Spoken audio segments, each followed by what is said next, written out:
Қазір біз чемпиондарды жекпе-жекке шақырып жатырмыз.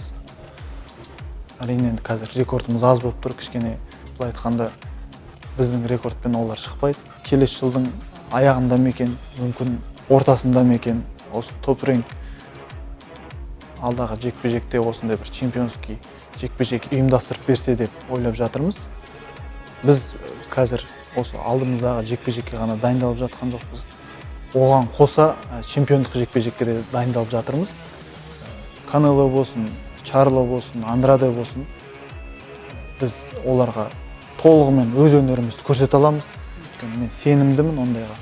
Өзімнің өнерім, өзімнің қабілетім, өзімнің күшім толығымен жететініне сенімдімін. Соны күтіп жүрмін.